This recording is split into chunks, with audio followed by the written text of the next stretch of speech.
Саляму алейкум ва рахматуллахи ва баракатуху. Аллах Та'аля в Коране о качествах пророка Мухаммада, алейхиссалату вассалям, вспоминает как: «О Мухаммад, если бы ты был жесткосердечным, злым человеком, какие бы ты проповеди, какие бы ты советы не давал, лянфадду мин хаулик, от тебя бы они все убежали, отдалились».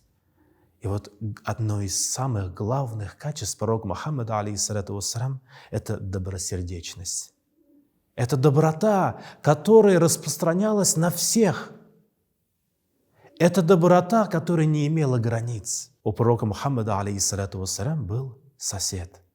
Сосед, которого не трогали проповеди пророка Мухаммада, алейхиссалату вассалям, который не был мусульманином, и он искренне ненавидел пророка Мухаммада, алейхиссалату вассалям. И каждый день он выкидывал тот мусор, который у него накоплялся, к дверям пророка Мухаммада, алейхиссалату вассалям. Каждый раз пророк, направляясь на молитву, сначала убирал этот мусор, а потом направлялся на молитву. И вот в один из дней мусора не стало. Все было так же чисто, как и вчера. Пророк Мухаммад, алейхиссалату вассалям, направился к своему соседу узнать, как у него дела, как у него здоровье, и обнаружил его болящим.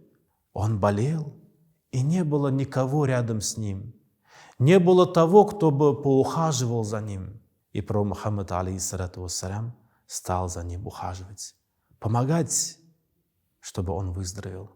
Этот сосед, который постоянно строил козни против пророка Мухаммада, алейхиссалату вассалям, увидев это, увидев его доброту и добролюбие, несмотря на то зло, которое он принес пророку Мухаммаду, алейхиссалату вассалям, он произнес слова шахады: «Ашхаду ан ла илляха илляллах, ва ашхаду анна Мухаммадан абдуху ва расулуху». Вот эти качества пророка Мухаммада, алейхиссалату вассалям, они являются самыми главными качествами, которые должен обладать каждый верующий мусульманин. Пророк Мухаммад, алейхиссалату вассалям, был настолько доброжелательным, настолько искренним и добролюбивым, что на каждую просьбу людей о помощи он старался максимально помочь. Так давайте же, друзья, будем также стараться сеять добро. Порой наши поступки, они являются более красноречивыми, чем наши слова. Если мы будем сеять добро, нести добро людям, то непременно, Аллах Бирса, это воздастся как и перед Всевышним, так и, Аллах Бирса, в этом мире. Саляму алейкум ва рахматуллахи ва баракатуху.